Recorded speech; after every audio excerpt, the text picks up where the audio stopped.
Oral questions. Questions orales. The honourable. L'honorable député de Thornhill.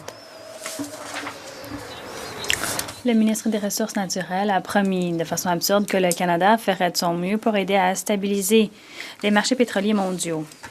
Le Canada ne peut pas faire sa juste part parce qu'une décennie plus tard, en raison de politiques énergétiques libérales, nous n'avons aucune réserve de pétrole stratégique. Lorsque les alliés ont besoin d'énergie, les marchés ont besoin d'être stabilisés, le Canada n'a rien à offrir, sauf les promesses du ministre.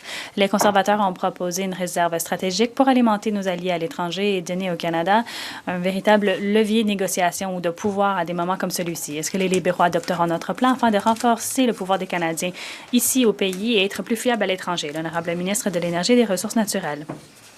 Laissez-moi expliquer à la députée d'en face la façon dont les réserves fonctionnent. Les importateurs ont des réserves de pétrole stratégique. Les importeurs, non. L'honorable député de Thornhill. Laissez-moi expliquer quelque chose aux députés. Parce qu'on n'a pas à faire quelque chose, ça ne veut pas dire qu'on ne peut pas le faire. Les libéraux ne peuvent pas ignorer un bilan de plus d'une décennie qui a fait en sorte d'affaiblir le secteur, le pays. Les libéraux n'ont pas intervenu au moment nécessaire. Ils peuvent signer des ententes, des accords, mais le bureau du ministre n'a approuvé aucun nouveau projet. Est-ce que le gouvernement éliminera finalement les lois anti-pipeline, abrogera le plafond d'émissions, éliminera l'interdiction de pétrolier afin que les Canadiens puissent travailler et appuyer leurs alliés? L'honorable ministre. Apparemment, les conservateurs ne sont pas d'accord avec le premier ministre de l'Alberta qui croit que le moment est venu de construire. Le nouveau gouvernement libéral a signé et livrera sa promesse du protocole d'entente. Nous travaillerons avec les Premières Nations et c'est pourquoi les Canadiens ont élu le nouveau premier ministre, parce que le nouveau premier ministre sait comment travailler avec les premiers ministres provinciaux. Il sait travailler avec les peuples autochtones afin de progresser. Malheureusement, le chef de l'opposition ne sait pas le faire, lui. Merci. L'honorable député de Louis-Saint-Laurent à Kiawenra. Monsieur le Président, hier, le ministre des Ressources naturelles a promis ainsi en cette Chambre que le Canada fera sa part pour aider à libérer des réserves de pétrole afin de stabiliser le marché. Ah, c'est une bonne idée, ça, Monsieur le Président. Vous savez quoi? Il y a un petit problème parce qu'on n'a pas de réserve stratégique pétrolière. Entre autres, parce que pendant 10 ans de temps, ces braves personnes devant moi actuellement ont méprisé le pétrole canadien. Monsieur le Président, notre parti, nous, on propose une réserve stratégique d'énergie et de minéraux. Aujourd'hui, le chef conservateur a écrit au premier ministre pour aller de l'avant avec cette initiative. Le premier ministre va-t-il dire oui à cette création de richesse et créer ainsi un levier essentiel dans ce monde qui est incertain? L'honorable leader du gouvernement à la Chambre. Monsieur le Président, pour ce qui est de créer une superpuissance énergétique, le Canada y est. Le ministre vient d'expliquer que des pays exportateurs de pétrole n'ont généralement pas de réserve. Les pays importateurs en ont, Monsieur le Président. Et le Canada va aussi être une superpuissance en énergie renouvelable, que ce soit au niveau de vendre l'uranium, que ce soit au niveau de soutenir des énergies et des technologies renouvelables à travers le pays. Le Canada est une superpuissance énergétique conventionnelle et renouvelable et va le demeurer, Monsieur le Président. Honorable député de Louis-Saint-Laurent à Kiawenra. Je comprends que le ministre des Ressources naturelles est ici depuis 1 an, mais l'actuel ministre qui vient de répondre à ça, lui, est là depuis 10 ans. Puis pendant 10 ans de temps, lui et ses collègues ministres ont méprisé l'énergie pétrolière canadienne. Et aujourd'hui, on en paye le prix. Tous les Canadiens en payent le prix, Monsieur le Président. Et entre autres aussi, Monsieur le Président, l'inflation alimentaire.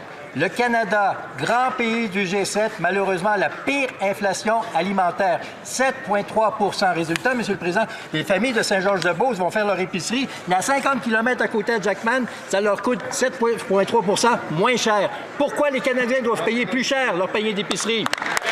Honorable leader du gouvernement à la Chambre. Monsieur le Président, mon collègue qui est lui aussi ici depuis 10 ans a une feuille de route aussi. Il a voté systématiquement contre tout appui nécessaire pour protéger les Canadiens contre les hausses de coûts, les soins dentaires, la nutrition scolaire, la prestation canadienne pour enfants. Ce député a voté systématiquement contre l'ensemble de l'œuvre, Monsieur le Président. Il n'y a pas un seul appui pour un seul Canadien qu'il a su approuver. Quand est-ce qu'il va commencer, Monsieur le Président? The honourable member for... L'honorable député de Grande Prairie. Nous ne pouvons pas contrôler ce qui se passe à l'étranger. Nous pouvons régler les choses ici à domicile. La majorité des Canadiens rapportent maintenant qu'ils sont en pire état aujourd'hui qu'ils ne l'étaient lorsque le premier ministre est arrivé au pouvoir. Et ils ont raison.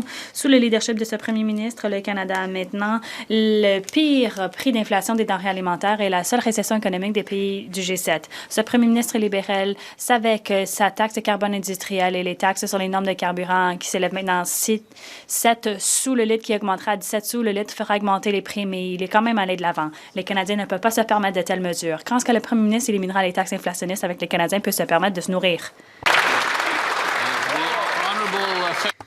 L'honorable secrétaire d'État des institutions financières. Merci. Le chef de l'opposition était en Europe. Voulait redorer son image, rencontrait des étrangers qui se demandent pourquoi il était là. Vous saviez où se trouvait notre premier ministre? Il était dans la région d'Indo-Pacifique et signait des accords commerciaux. Le Japon, l'Australie, l'Inde. 2,6 milliards de dollars d'uranium de la Saskatchewan. Est-ce que les députés de la Saskatchewan en ont parlé? Le premier ministre Scott Moe a appuyé la mesure. De ce côté-ci de la Chambre, nous continuerons de faire croître l'économie. Ce côté-là ne fait que de l'obstruction. Merci. L'honorable député de Grande Prairie. Si vous croyez cette réponse, je peux vous vendre une maison au bord de l'océan en Alberta. On sait que lorsque le gouvernement impose des taxes sur les carburants pour l'engrais, l'équipement agricole, les producteurs et les camionneurs, ça fait augmenter le prix des aliments et la situation ne fera que s'empirer tant et aussi longtemps que les libéraux continuent d'augmenter les impôts et les taxes. Le Canada a la pire crise d'inflation alimentaire et la seule récession économique des pays du G7 depuis que le premier ministre est arrivé au pouvoir. On ne peut pas se contrôler ce qui se fait à l'étranger, mais on peut régler les choses ici à domicile. Pourquoi les libéraux ne renversent-ils pas les taxes pour que les Canadiens puissent se permettre de manger? L'honorable ministre de l'Environnement et du Changement climatique. Je tiens à rappeler que des études démontrent que la taxe carbone industrielle rajoute 0 $ au coût des aliments. S'ils veulent parler des taxes, je peux souligner que de ce côté-ci de la Chambre, nous avons réduit les taxes. S'ils veulent parler de taxes imaginaires, bon, ils peuvent le faire, mais nous continuerons d'appuyer les Canadiens à mettre en place de réelles mesures. L'honorable député de Saint-Jean. Monsieur le Président, la base militaire d'Ali Al-Salem a été la cible de tirs de missiles iraniens le 1er mars dernier. Ce complexe militaire abrite notamment Camp Canada, une base opérationnelle des Forces armées canadiennes. Ainsi, le 1er mars, des militaires canadiens étaient dans la mire de l'Iran. Le gouvernement, le ministre de la Défense, la ministre des Affaires étrangères et évidemment le premier ministre étaient au courant de cette attaque contre les Forces armées canadiennes au Koweït. Pourquoi le gouvernement n'a-t-il informé ni les parlementaires ni la population de cette attaque? Bravo! L'honorable ministre des Affaires étrangères. Monsieur le Président, le Canada n'a pas été consulté, n'a pas participé, ne participera pas à des frappes offensives contre l'Iran. Tous les membres des Forces armées canadiennes présents dans la région sont sains et saufs et ont été localisés. Pour des raisons de sécurité opérationnelle, nous ne pouvons pas donner plus de détails, mais je voudrais remercier les Forces armées canadiennes pour leur travail chaque jour pour notre pays. Merci beaucoup. L'honorable député de Saint-Jean. Monsieur le Président, le lundi 9 mars, le gouvernement proposait un débat exploratoire sur le conflit au Moyen-Orient en réponse aux demandes du Bloc québécois et du Parti conservateur. Ça faisait 8 jours que la base militaire d'Ali Al-Salem avait été attaquée par des missiles iraniens. 8 jours, puis ils n'ont pas jugé bon de le mentionner aux parlementaires. C'est le journal La Presse qui a rendu cette information-là publique. On ne le saurait pas aujourd'hui s'il en tenait qu'aux libéraux. Est-ce qu'il y en a d'autres des attaques comme ça que le gouvernement essaie de nous cacher? Puis pourquoi est-ce qu'il faudrait leur faire confiance? L'honorable ministre. Monsieur le Président, comme j'ai dit, tous les membres des Forces armées canadiennes présents dans la région sont sains et saufs et ont été localisés. Et comme nous continuons de dire, le Canada réaffirme que le droit international s'applique à toutes les parties. Tous les acteurs, y compris les États-Unis et Israël, doivent respecter les règles du droit international. Et encore une fois, je voudrais remercier les Forces armées canadiennes pour leur effort tout le temps pour notre pays. Merci beaucoup. L'honorable député de Saint-Hyacinthe-Bagot-Acton. Au début du conflit, le premier ministre a dit qu'il appuyait les États-Unis et Israël. Depuis, il révise sa position quotidiennement. La vie des soldats des Forces armées canadiennes au Koweït a été menacée par des tirs de missiles iraniens. Le premier ministre le savait, le ministre de la Défense le savait, peut-être même tout le Conseil des ministres, mais les parlementaires et la population n'ont pas été mis au courant. Est-ce que c'est parce que la base militaire, Camp Canada au Koweït, a été ciblée par des tirs de missiles que le premier ministre a appuyé l'offensive américaine? L'honorable ministre.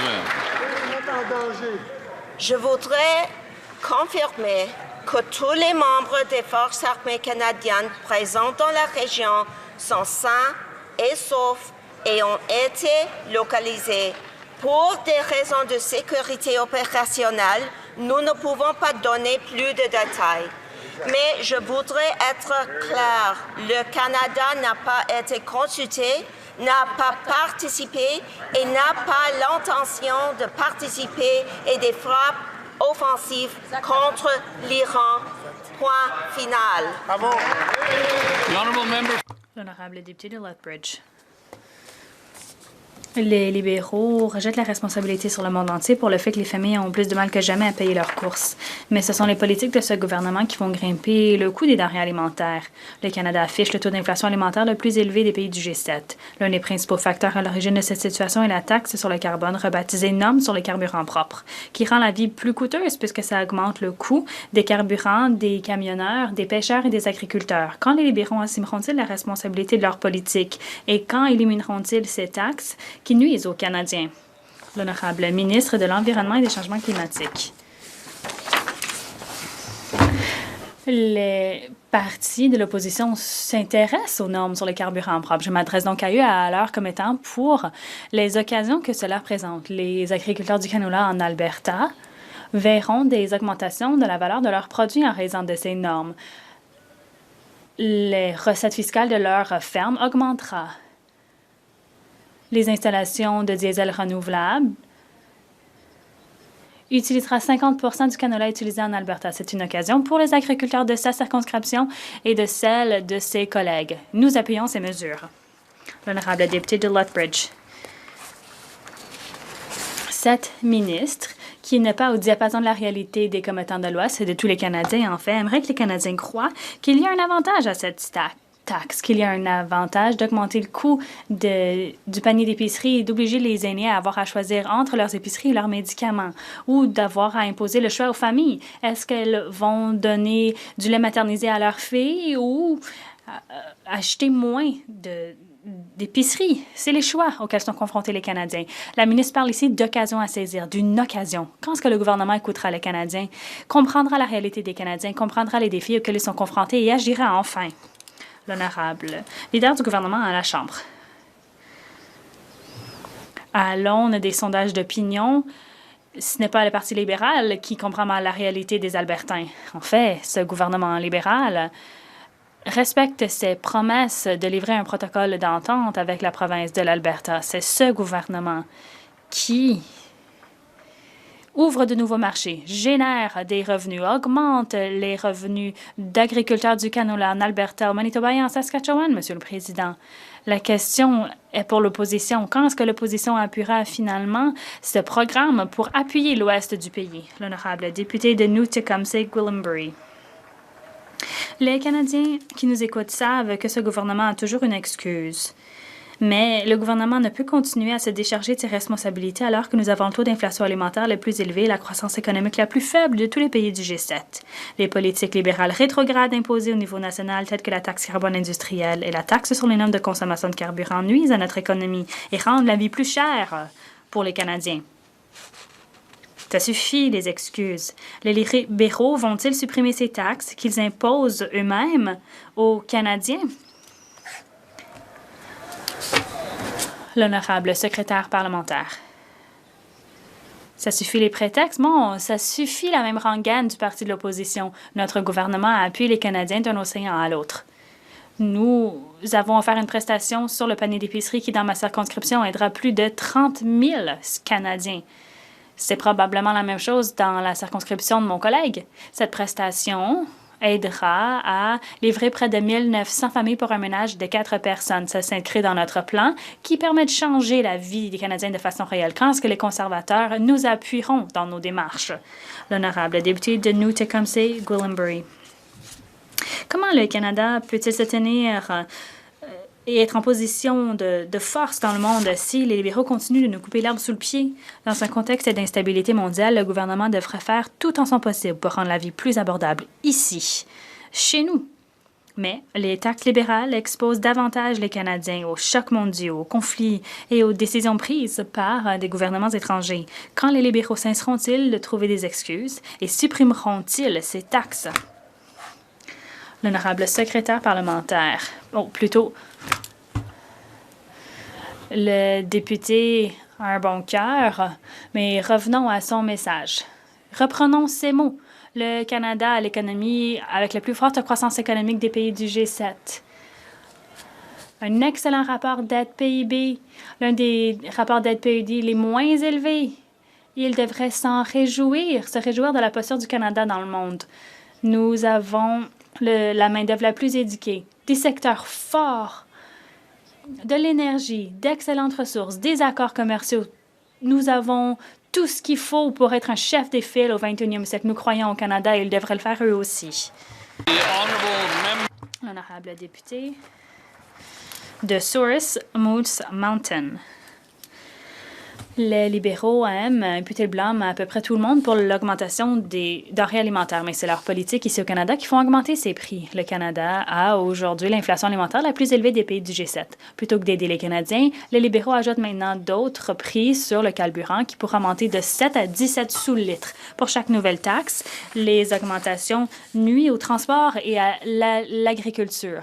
Les agriculteurs ne peuvent pas produire et les camionneurs ne peuvent rien transporter. Le premier ministre fera-t-il encore une fois volte-face pour éliminer ces politiques, pour aider enfin les familles et les agriculteurs canadiens?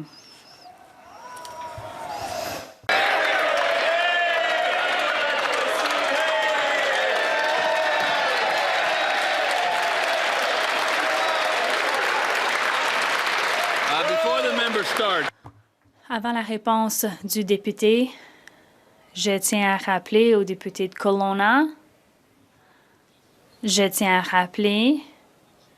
que les questions passent par le président, qu'on ne s'adresse pas directement à un député dans cette Chambre. Je tiens à faire le rappel au député qui se lève présentement, l'honorable secrétaire d'État du développement rural. Merci. D'autres bonnes nouvelles, comme l'aime bien le dire mon collègue. Les articles des journaux de la Saskatchewan disent que la Saskatchewan voit des augmentations dans leur vente de canola. La Saskatchewan est optimiste pour le pétrole et le gaz. La Saskatchewan mise sur la construction. Pourquoi? Parce que le Canada va bien. Les conservateurs font de l'opposition, mais la Saskatchewan est une province qui nous tient à cœur. Tout ce que nous le faisons pour vous.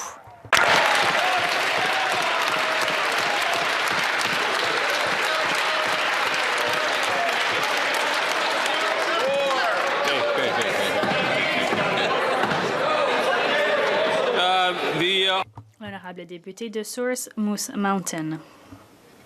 Merci. Cette réponse montre à quel point les libéraux sont déconnectés de la réalité. Le député représente cette circonscription de la Saskatchewan, qui est au centre même du Canada et du monde. 27 cas confirmés de scorbut dans la circonscription de ce député. Ce n'est pas des gens qui sont venus par bateau fait de bois. Ce n'est qu'un autre jour dans le Canada libéral. Quand est-ce que les libéraux prendront au sérieux la situation et abrogeront les politiques qui font augmenter le coût des aliments au pays? L'honorable secrétaire d'État du développement rural. Monsieur le Président, j'essaie de parler au premier ministre Scott Moe en Alberta. Je n'arrive pas à le rejoindre. Il est trop occupé. Il signe entente après entente avec notre premier ministre. Pour mettre en place des prestations, des avantages à n'en plus finir pour les résidents de la Saskatchewan. Je suis prêt à comparer notre premier ministre et notre gouvernement en matière de capacité et de compétences. par rapport à un plan mis en place par un économiste anonyme ou quelqu'un qui n'a jamais travaillé dans le secteur privé auparavant.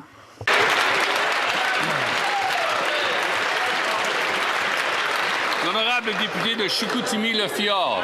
Monsieur le Président, la hausse du coût de la vie frappe durement mes citoyens, les Québécois et les Canadiens.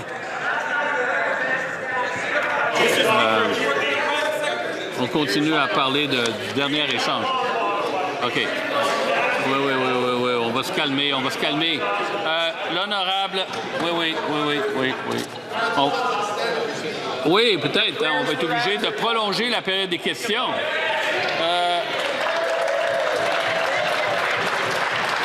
L'honorable député de Chicoutimi-Le-Fjord.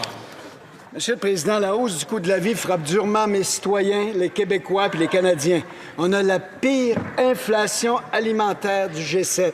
Malgré ça, les libéraux sont déterminés à rendre la vie plus difficile en augmentant la taxe sur le carburant qui passe déjà de 7 cents à 17 cents le litre. Ça entraîne une hausse des prix pour nos agriculteurs et transporteurs. Quand est-ce que le gouvernement mettra-t-il fin, une fois pour toutes, à ces taxes qui sont un fardeau pour les familles canadiennes? Honorable ministre de la Transformation du gouvernement. Merci beaucoup, Monsieur le Président. Avec tout le respect que j'ai pour mon collègue, je me désole de le voir ici se lever en Chambre alors que quand il y avait l'occasion de se lever pour défendre les intérêts de ses citoyens, pour les protéger contre la hausse du coût de la vie, pour se battre pour l'abordabilité, pour leur pouvoir d'achat, il a toujours manqué à l'action. Pour l'allocation pour l'épicerie, par exemple, Monsieur le Président, qui aide 12 millions de Canadiens, 3 millions de Québécois, 1 800 $ par famille pour les familles les plus vulnérables. L'augmentation de l'allocation canadienne pour enfants, une baisse d'impôts pour la classe moyenne, Monsieur le Président. Mais c'est pas seulement ça. C'est de bâtir des grands projets pour, par exemple, l'expansion du quai de Saguenay, Monsieur le Président, qui crée des bons emplois pour son économie, pour l'économie du Québec. Merci. L'honorable député d'Abitibi-Témiscamingue. Monsieur le Président, hier, le Comité des comptes publics a voté unanimement, ce qui inclut mes collègues libéraux, une motion demandant la création d'une commission d'enquête sur les ratés des systèmes informatiques fédéraux. Phoenix, Arrive-Can, Curam. L'Assemblée nationale du Québec a demandé unanimement aussi la création d'une telle commission d'enquête. Le bilan informatique au fédéral, c'est de l'argent des contribuables qui s'en va dans des systèmes tout croche et du monde qui se retrouve dans le pétrin. Ce sont des milliards qui auraient pu être mieux investis. Il est temps de faire la lumière dans tout ça. À quand une commission d'enquête publique et indépendante? L'honorable secrétaire d'État pour les aînés. Mr. Speaker. Monsieur le Président, j'aimerais mettre les choses au clair. Le gouvernement a déposé une réponse au Comité des comptes publics en janvier qui comptait plus de 50 pages portant sur les progrès du programme de la modernisation de la prestation de services. Ces renseignements sont disponibles en ligne et ont été rendus publics. Ce qu'il nous demande a déjà eu lieu. Ce matin encore, il a également participé à une note de briefage technique avec le ministère où il a appris que le système de prestation fournit des services à plus de 7 millions de Canadiens et que ce programme atteint ses objectifs et qu'on a respecté le budget. L'honorable député de Shefford. Monsieur le Président, hier, le premier ministre nous reprochait de ne pas avoir participé à une séance de briefage sur Curam. Or, cette séance avait lieu aujourd'hui et on a participé à leur séance de briefage. Conclusion, Curam compte toujours des problèmes. Des dizaines de milliers d'aînés se retrouvent encore aujourd'hui sans leurs prestations de la sécurité de la vieillesse. Les comptes continuent à rentrer, les problèmes qu'entraîne Curam restent les mêmes et des milliers de personnes éprouvent toujours des inquiétudes et de l'anxiété. Plutôt que de faire des séances de briefage pour défendre leur mauvais système, qu'attendent les libéraux pour mettre en place une commission d'enquête? Honorable ministre de la Transformation du gouvernement. Merci beaucoup, Monsieur le Président. D'abord, je tiens à féliciter les députés du Bloc qui ont enfin levé la main pour prendre un briefage technique qui, je pense, va les démêler dans ce dossier-là par rapport au système Curam qui, oui, en effet, les coûts directs du programme sont moins chers qu'anticipés, Monsieur le Président. Mais il faut se rappeler une chose, c'est 7,7 millions de Canadiens qui reçoivent leur sécurité de la vieillesse via Curam. Ce que propose le Bloc québécois est proprement inacceptable. Ça aurait été de laisser des millions d'aînés dépendant d'un système archaïque voué à l'obsolescence qui était vulnérable et qui mettait à risque la santé financière, la sécurité financière de millions d'aînés à travers le pays. Merci, Monsieur le Président. L'honorable député de Parry Sound, Muskoka. Un nouveau jour et donc un nouveau rapport de la CHL qui nous avertit que le début de projet sont à la traîne puisque les finances ne suffisent plus. Les taxes du gouvernement, les frais et la réglementation représentent près de la moitié des coûts d'une nouvelle unité de logement. Lorsque le gouvernement prend trop de temps à agir, moins de maisons sont construites. Est-ce que le gouvernement libéral pourrait écouter les conservateurs, écouter les experts et agir immédiatement pour améliorer la situation, éliminer la TPS pour toutes les nouvelles maisons? L'honorable ministre du Logement et de l'Infrastructure. Merci. Nous avons de bonnes nouvelles. Dans le rapport de la CHL, on a démontré que les loyers à l'échelle du pays sont à la baisse. On fait donc beaucoup de progrès. Le prix des maisons est à la baisse également et les hypothèques aussi. C'est une tendance qui va dans la bonne direction. On atteint l'objectif de l'abordabilité que tous partagent ici, mais nous pourrions en faire plus en adoptant la loi sur Maison Canada pour débloquer 13 millions de dollars pour mettre en place l'agence d'abordabilité de façon permanente et livrer davantage de résultats pour les Canadiens. L'honorable député de Parry Sound Muskoka. Ce n'est pas surprenant que le ministre a lu seulement une partie du rapport, parce que dans le rapport, on parlait en fait des débuts des projets qui accusent un certain retard. Pourquoi? Parce que le coût de l'appareil gouvernemental est trop lourd et il est trop dispendieux de construire des maisons, plutôt que de créer une quatrième institution, un quatrième programme. Pourquoi est-ce que le gouvernement fédéral n'élimine pas les réels obstacles, les taxes, les frais, les approbations pour que l'on puisse construire les maisons dont ont besoin les Canadiens? L'honorable ministre. Merci. Je remercie aux députés d'en face d'avoir souligné le fait que nous avons éliminé les taxes pour les premiers acheteurs qui permettent aux Canadiens d'épargner près de 50 000 $ pour l'achat d'une première maison. Nous réduisons les lourdeurs administratives à l'échelle du pays. Nous avons le Fonds d'accélération du logement qui permet d'aider plus de 200 villes canadiennes à l'échelle du pays. Nous approuvons les projets plus rapidement et nous livrons des nouveaux investissements en infrastructure pour que les frais de la construction de maisons soient revus à la baisse. Nous respectons tous ces engagements, mais nous devons en faire plus avec l'aide des députés d'en face. L'honorable député de York-Durham. Le rapport de printemps de la CHL a été publié et les grandes lignes sont préoccupantes. Il y a moins de ventes de condos, un parc de logements de plus en plus petit, les conditions financières sont pires pour les acheteurs. Voici ce qui est le plus préoccupant dans ce rapport. D'après le rapport, les Canadiens retardent le fondement d'une famille en raison d'abordabilité. Ils se marient plus tard, ont des familles plus tard et ont davantage d'anxiété parce qu'ils ne peuvent pas se permettre une maison. Nous avons offert une solution potentielle, éliminer la TPS pour les nouvelles maisons et ça pour tous les Canadiens. Est-ce que le ministre s'engage à adopter cette mesure aujourd'hui? L'honorable ministre. Merci. Les Canadiens, vous ne serez pas surpris de l'apprendre, ont du mal à s'acheter des maisons compte tenu de la guerre qui a lieu au Moyen-Orient. Yeah, okay. The member may continue. Le député peut poursuivre. Merci. Pendant les premiers jours du lancement du programme Maison Canada, nous avons conclu des ententes avec la Nouvelle-Écosse, le Nunavut et la Colombie-Britannique. 9 000 nouvelles maisons seront construites grâce à Maison Canada. Et ce n'est qu'un début. Nous avons adopté le projet de loi Maison Canada ici en Chambre. Si nous adoptons ce programme plus tôt, nous pouvons aller encore plus vite et c'est ce dont ont besoin les Canadiens. Le député de York-Durham. Eh bien, Monsieur le Président, une excuse pour tous les problèmes, mais là, c'est nouveau. La guerre en Iran serait à la source de notre crise du logement. Écoutez, waouh, je ne sais pas comment on peut trouver ce genre de raisonnement. Et il prétend 9 000 nouvelles maisons. Écoutez, il en a promis 4 500, à peine la moitié de cette cible. La SCHL a dit qu'on avait atteint que la moitié de la cible l'année dernière.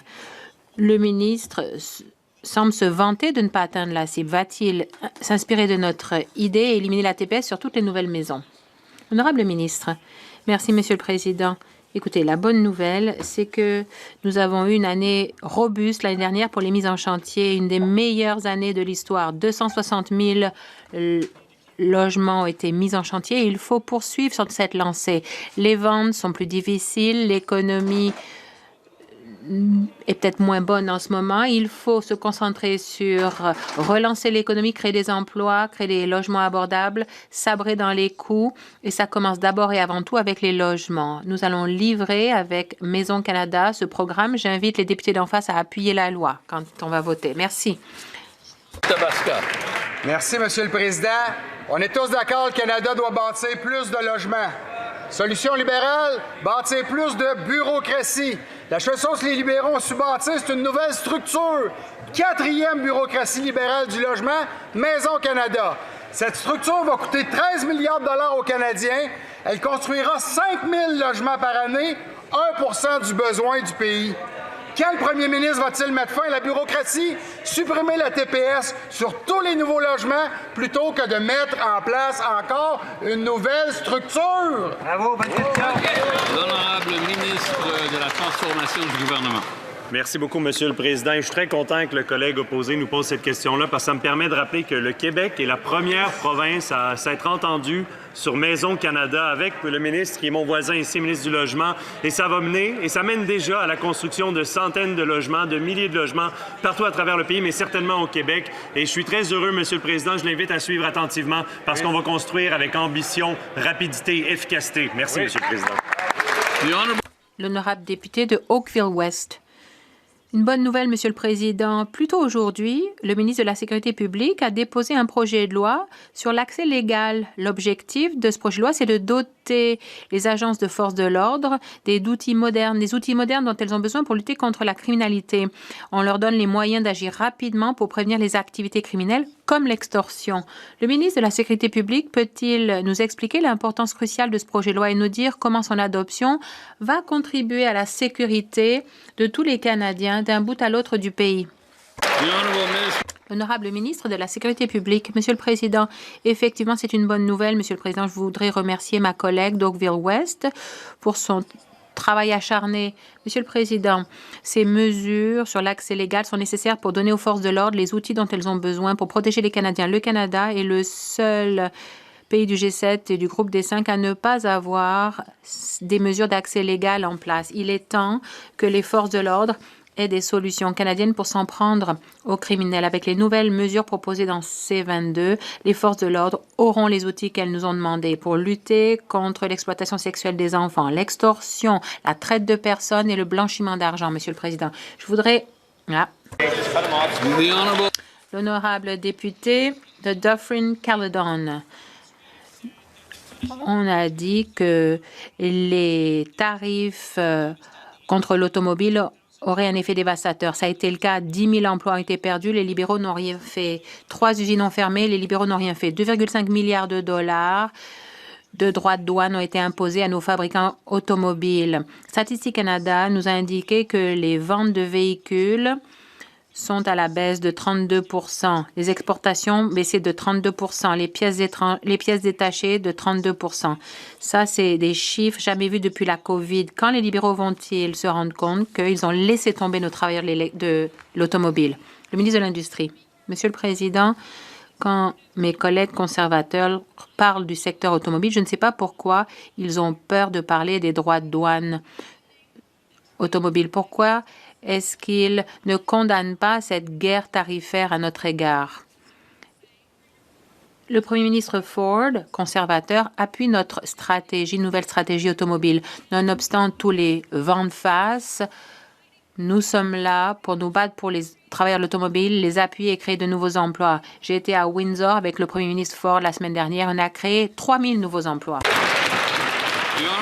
L'honorable député de Dufferin-Caledon.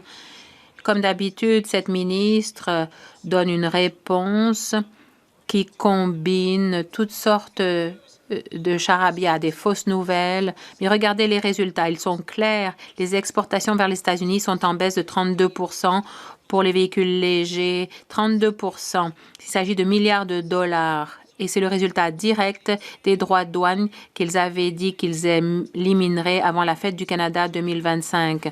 On approche de la fête du Canada 2026. Les libéraux n'ont pas su éliminer les droits de douane alors qu'ils avaient dit qu'ils le feraient.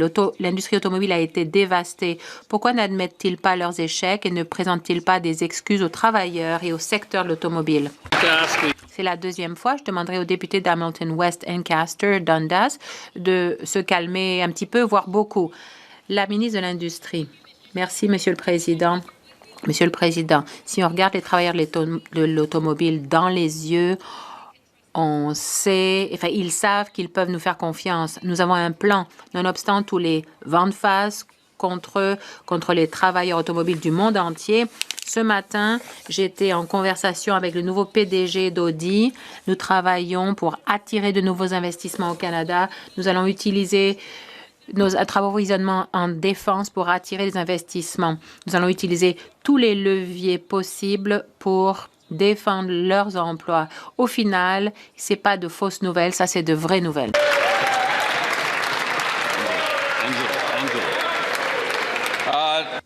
L'honorable député de Oshawa.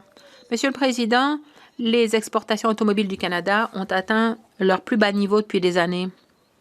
Et plus de 5 000 travailleurs de l'automobile ont déjà perdu leur emploi à cause d'annulation de quarts de travail et à cause de la fermeture de chaînes de production comme celle d'Oshawa. Dans des communautés comme la mienne, les travailleurs de l'automobile et leurs familles savent exactement ce que ça signifie. Quand l'industrie automobile souffre, des communautés tout entières en ressentent les effets. Les libéraux vont-ils enfin donner la priorité aux travailleurs canadiens de l'automobile ou vont-ils continuer à utiliser l'argent des contribuables canadiens pour subventionner des véhicules fabriqués à l'étranger alors que les emplois ici, chez nous, eux, disparaissent? Le ministre de l'Industrie, Monsieur le Président, j'ai beaucoup de respect pour ma collègue. Je sais que la communauté d'Oshawa traverse une période très difficile aujourd'hui à cause du fait que GM a fermé. Mais elle devrait parler à son collègue qui a été à Washington et qui a oublié de faire valoir les droits des travailleurs d'Oshawa dans sa communauté. Deuxièmement, Monsieur le Président, il faut travailler comme une équipe unie, l'équipe Canada, car les syndicats américains, à l'heure actuelle, se rangent de notre côté et ne veulent pas imposer de tarifs sur nos travailleurs. Il faut travailler avec les trois grands fabricants. Et j'étais en conversation avec GM ce matin, justement. La députée de Oshawa. Monsieur le Président, ce serait bien que le gouvernement libéral aille à Washington et se batte pour les travailleurs automobiles canadiens. On ne peut pas contrôler ce que fait Donald Trump, mais on sait ce qu'on peut contrôler. C'est nos politiques ici, chez nous. Et la ministre de l'Industrie et le Premier ministre peuvent certainement contrôler leur revirement constant. Les conservateurs, eux, ont un plan. Supprimer les remises pour les véhicules électriques fabriqués à l'étranger et supprimer la TVH ou la TPS sur les véhicules fabriqués au Canada pour stimuler les investissements et protéger les emplois ici. Vont-ils adopter notre proposition et se joindre aux conservateurs pour soutenir les travailleurs de l'automobile résilient de Oshawa et de partout au Canada? Le leader du gouvernement à la Chambre. Monsieur le Président, la ministre a dit que nous appuyons nos travailleurs de l'automobile, tout le secteur de l'automobile au Canada. C'est les choses que nous pouvons contrôler. Voilà une chose que la députée peut contrôler, qu'elle dise à son collègue d'arrêter d'aller à Washington et d'accuser les Canadiens de faire une crise face aux droits de douane injustes et coûteux contre nos compatriotes, nos travailleurs de l'automobile, notre secteur de l'automobile. La députée devrait aller voir son collègue. Le député de Niagara-Sud. Monsieur le Président, les exportations automobiles du Canada ont atteint leur plus bas niveau depuis des années. En janvier dernier, plus de 5 000 travailleurs de l'automobile ont déjà perdu leur emploi. Rien qu'à Niagara, j'ai 2 usines de véhicules électriques qui soit n'ont jamais ouvert ou ont été reportées à cause des déclins dans le secteur. Pourtant, les libéraux subventionnent des véhicules électriques fabriqués à l'étranger. Ça n'a aucun sens. Les libéraux vont-ils enfin adopter notre stratégie qui vise à protéger les travailleurs du secteur automobile ici au Canada? Ou vont-ils continuer de mettre en œuvre leur plan désastreux qui consiste à subventionner des véhicules électriques fabriqués à l'étranger? Honorable secrétaire parlementaire. Monsieur le Président, il parle du secteur de l'automobile. Qu'en est-il des travailleurs ou de la vision que nous avons pour notre pays ou du plan? Eh bien, nous avons un plan. Justement, ils disent qu'ils veulent protéger les intérêts des travailleurs, eh bien, nous nous devons de proposer une approche sérieuse et unie pour aider ces travailleurs. C'est ce que nous faisons. Ils nous citent les syndicats. Eh bien, nous avons le soutien des syndicats. Nous soutenons aussi les familles des travailleurs. Nous allons faire le travail nécessaire. Le député de Swift Current, Grassland Kingersley.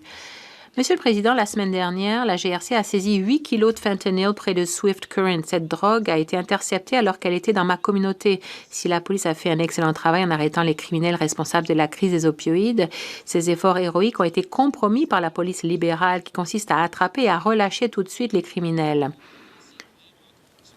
Donc ma question est la suivante. Quelle politique fédérale peut justifier ce genre de décision? Le ministre de la Sécurité publique. Monsieur le Président, permettez-moi de dire qu'aujourd'hui, nous avons présenté le projet de loi C-22, un projet de loi qui donnera des outils importants aux forces de l'ordre partout au Canada. Et c'est ce qu'on nous demande. Ça permettra aux forces de l'ordre de faire face à des cas d'extorsion, d'intimidation et de harcèlement. De plus, ça permettra aux gens exploités de voir les peines adéquates imposées. On donnera aux forces de l'ordre les outils qu'elles nous demandent. Le député de Swift Current Grasslands, Kingersley. Bon, c'est évident, le ministre ne faisait pas attention à ma question que je viens de lui poser parce que le fentanyl est une drogue dangereuse et mortelle. 8 kilos, ça représente potentiellement des millions de doses. Des millions de doses. Ça veut dire que les Canadiens seront assassinés par cette drogue et leurs revendeurs. Ce qui vient de se passer à Swift Current n'est qu'un exemple parmi tant d'autres de la vision pathétique de cette gauche radicale en matière de criminalité. Les familles sont déchirées et les libéraux, s'ils étaient sérieux, ils adopteraient notre plan visant à condamner à vie les personnes qui font du trafic de fentanyl. Pourquoi ne le font-ils pas? Le ministre de la Sécurité publique. Monsieur le Président, le Canada a un nouveau gouvernement qui a pris des mesures importantes pour assurer la sécurité des Canadiens. Nous avons le projet de loi C-14 qui, justement, porte sur la question de libération conditionnelle et de l'établissement de la peine. Il y a aussi le projet de loi C-16 qui porte sur l'aide apportée aux victimes pour assurer l'administration de la justice. Juste aujourd'hui, Monsieur le Président, j'ai eu l'occasion de présenter le projet de loi C-22, loi sur l'accès légal. C'est un outil important. Toutes les forces de l'ordre nous demandaient cela depuis longtemps. Je demande aux députés d'en face, vont-ils appuyer cela? Vont-ils adopter ce projet de loi? Le député de Montmorency, Charlevoix. Merci, Monsieur le Président. On apprend, grâce au bureau d'enquête de Québécois, que 239 visas liés à la garde révolutionnaire iranienne ont été révoqués, mais il y a seulement une personne qui a été expulsée, une seule. On parle d'un régime terroriste en sol canadien. On apprend aussi qu'un camp des Forces armées canadiennes sur une base militaire au Koweït a été la cible d'attaques, de frappes de missiles iraniens. Par chance, il n'y a pas de blessés, mais à mon avis, le régime iranien, c'est pas nos amis. Le gouvernement libéral garde ces criminels-là ici sous prétexte qu'ils ont des droits. Ils ont fait des demandes d'asile. Est-ce que le premier ministre va les expulser, oui ou non? Honorable ministre de la Sécurité publique. Monsieur le Président, les gardes révolutionnaires ont été ajoutés à la liste des entités terroristes en vertu du Code criminel en 2024. L'État d'Iran a été ajouté aussi sur la liste des États qui parrainent le terrorisme. Nous travaillons pour faire en sorte que ceux qui ne sont pas jugés admissibles soient renvoyés rapidement. Toute information reçue par les forces de l'ordre, par la SFC, sur des membres allégés du groupe des gardes révolutionnaires, toute l'information est évaluée minutieusement. L'information à laquelle fait allusion notre collègue a déjà été traitée. Merci, Charlevoix. Quand un crime arrive, les libéraux nous disent qu'ils sont de tout cœur avec les victimes, mais quand on demande d'expulser des membres d'une organisation terroriste, ils nous disent que ces gens-là ont des droits. Il y a des femmes iraniennes qui manifestent contre le régime et elles rapportent qu'elles se font prendre en photo par des membres du régime pendant les manifestations. Elles se sentent plus en sécurité. Cette semaine, il y a un critique du régime iranien qui a disparu et la police enquête pour meurtre. C'est quoi que ça va prendre pour que le gouvernement libéral mette ses culottes et renvoie les 238 membres du groupe terroriste reconnu qui profitent d'une belle vie au Canada aux frais des contribuables?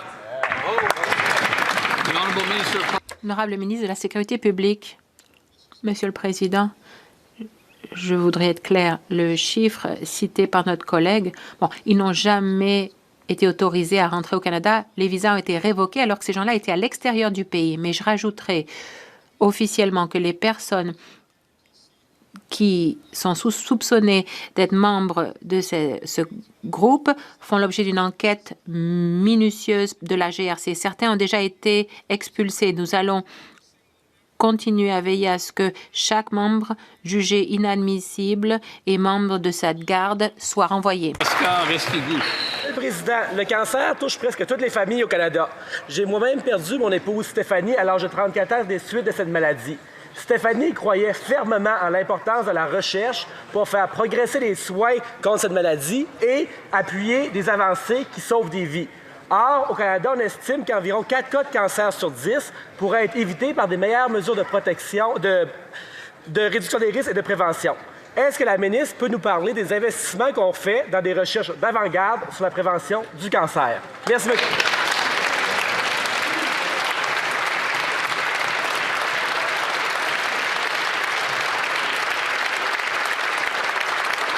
L'honorable ministre de la Santé.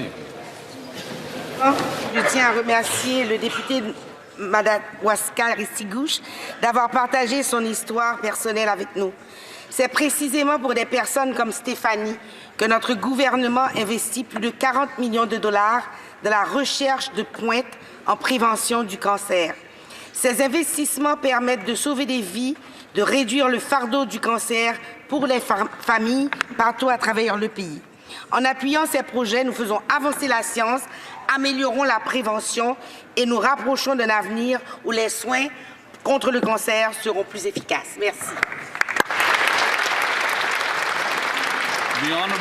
L'honorable député de Saint-Albert, Sturgeon River. Monsieur le Président, les libéraux ont accordé un prêt de 200 millions de dollars inférieur à la valeur marchande à une entreprise pour construire un parc éolien en Nouvelle-Écosse. Il s'avère que le président de l'entreprise est l'ancien chef du Parti libéral de la Nouvelle-Écosse et que 3 administrateurs sont des membres de la famille proche d'anciens députés libéraux.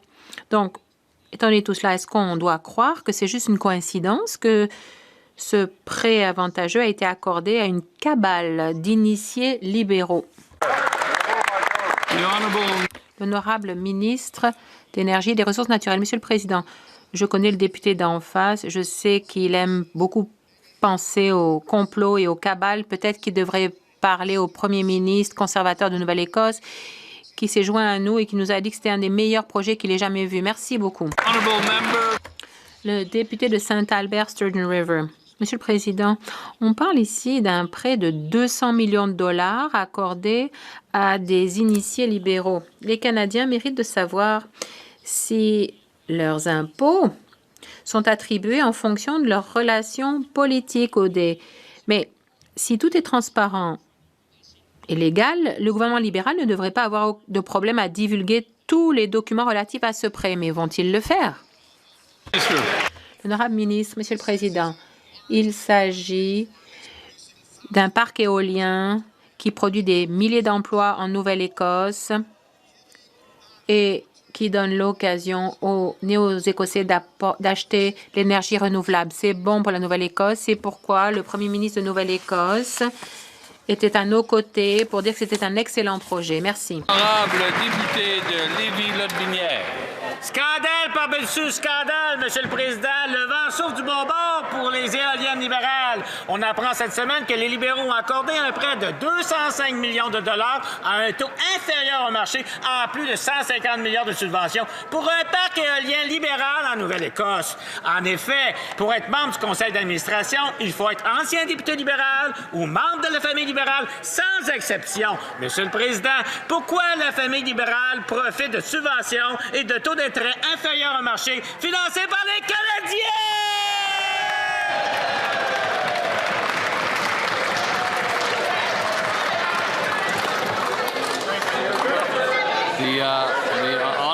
L'honorable ministre de l'Énergie et des Ressources naturelles. Monsieur le Président, 3 fois, écoutez, avec beaucoup d'entrain, ça ne va pas changer ma réponse. Il n'y a pas de complot ici. Le premier ministre conservateur de Nouvelle-Écosse a dit que c'était un des meilleurs projets qu'il ait jamais vu. C'est bon pour les habitants de Nouvelle-Écosse et c'est bon pour les Canadiens, Monsieur le Président. Sampson says thank you. Well, I have L'honorable député de Sudbury. Monsieur le Président, plus d'un tiers des Canadiens se vont imposer des frais lorsqu'ils émettent un chèque sans provision. Ils pourraient utiliser cet argent pour leur loyer, pour l'épicerie et autres produits essentiels. Le ministre des Finances peut-il nous dire ce qu'on fait pour aider les Canadiens pour rendre la vie plus abordable en faisant plafonner ces frais pour les chèques sans provision et en réduisant les frais bancaires? non. Monsieur le Président, je voudrais remercier ma collègue pour son excellente question. Je sais que tout le monde veut entendre encore plus de bonnes nouvelles. Nous sommes jeudi. En fait, hier, nous avons annoncé que nous allions faire plafonner les frais pour chèques sans provision à 10 $. 10 $, Monsieur le Président. Nous savons qu'un tiers des Canadiens, un Canadien sur 3 est affecté ou touché par ces frais. Ça va permettre de faire économiser des millions de dollars aux Canadiens. Nous continuons notre travail pour rendre la vie plus abordable, pour aider les Canadiens et bâtir un pays robuste. L'honorable député de Cowichan-Malahat-Langford. Plus tard, aujourd'hui, les habitants de l'île de Vancouver vont se rassembler au mémorial dédié à l'Afghanistan à Victoria pour marquer le 12e anniversaire de la fin de la mission du Canada en Afghanistan et pour se souvenir des 165 Canadiens qui y ont perdu la vie. La mission du Canada en Afghanistan a été la plus longue campagne militaire de l'histoire de notre pays. Plus de 40 000 Canadiens y ont participé. On se souvient de leur courage, de leur sacrifice et du service de ceux qui ont répondu à l'appel. Monsieur le Président, je suis triste de devoir poser cette question. Pourquoi le gouvernement libéral n'a pas su construire le mémorial dédié à la guerre en Afghanistan ici, à Ottawa, qui avait été annoncé il y a 12 ans? C'est honteux. Honorable ministre des Anciens combattants, des Affaires... Monsieur le Président, nous remercions tous les membres des Forces armées canadiennes et leurs familles pour leur service pour leur pays. Nous reconnaissons leur incroyable contribution, l'incroyable contribution des Canadiens faite en Afghanistan, notamment les 158 qui ont fait le sacrifice ultime. Nous reconnaissons tous les membres qui servent, c'est très important et j'ai hâte de partager plus d'informations avec mon collègue en face en temps et lieu. De Rosemont, la petite patrie.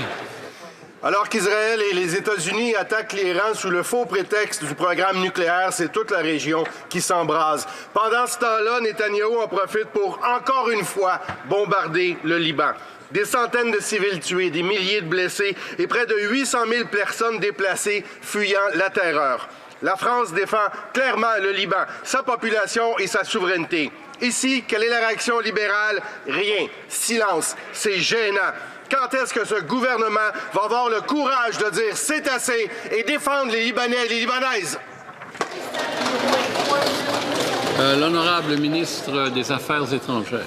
Monsieur le Président, je ne sais pas si mon honorable collègue a su ou a entendu l'annonce d'aujourd'hui, mais notre gouvernance annonce l'appui pour le Liban, en particulier 37,7 millions de dollars, une aide humanitaire pour les peuples là, pour les gens qui souffrent contre la situation là en Liban.